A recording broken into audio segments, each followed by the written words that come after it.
2027 cricket বিশ্বকাপকে ঘিরে বড় পরিবর্তনের ঘোষণা করেছে আইসিসি। আর এই নতুন নিয়ম প্রকাশের পর থেকে ক্রিকেট বিশ্বে শুরু হয়েছে তুমুল বিতর্ক। কেউ বলছেন এটি বিশ্বকাপকে আরো রোমাঞ্চকর করবে, আবার অনেকের মতে ছোট দলগুলোর জন্য এটি অন্যায্য সিদ্ধান্ত। তাহলে আসলে কি বদলাচ্ছে? নতুন এই ফরম্যাটে কিভাবে হবে বিশ্বকাপ, আর কেন এত সমালোচনা হচ্ছে? চলুন বিষয়টি জেনে নেওয়া যাক। 2027 সালের ওয়ানডে বিশ্বকাপ অনুষ্ঠিত হবে দক্ষিণ আফ্রিকা, জিম্বাবুয়ে এবং নামিবিয়ায়।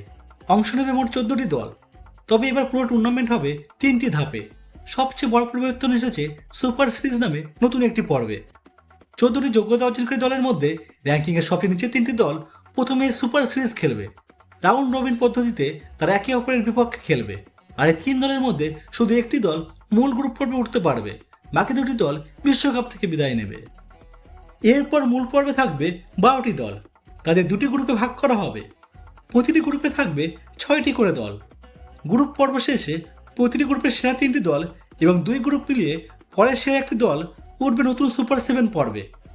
সেখানে 7টি দল একে অপরের বিপক্ষে খেলবে এবং সেখান থেকে নির্ধারিত হবে 4টি সেমিফাইনালিস্ট। আইসিসির দাবি, এই নতুন ফরম্যাটের ফলে শুরু থেকেই প্রতিটা ম্যাচের গুরুত্ব থাকবে। ডেড রাবার বা গুরুত্বহীন ম্যাচ কমে যাবে এবং পুরো টুর্নামেন্ট জুড়েই প্রতিদ্বন্দ্বিতা বজায় থাকবে। তবে এই সিদ্ধান্তে বিরোধিতা করেছে ওয়ার্ল্ড ক্রিকেট অ্যাসোসিয়েশন। তাদের অভিযোগ, খেলোয়াড়দের সঙ্গে পর্যাপ্ত আলোচনা ছাড়াই এই পরিবর্তন করা হয়েছে।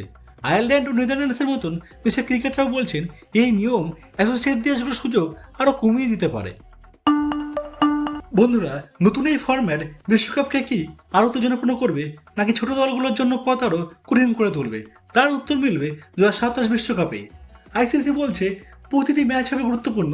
সমালোচকরা বলছে বিশ্বকাপের মতো মঞ্চে কোনো দলকে এত দ্রুত বিদায় করা ঠিক নয়।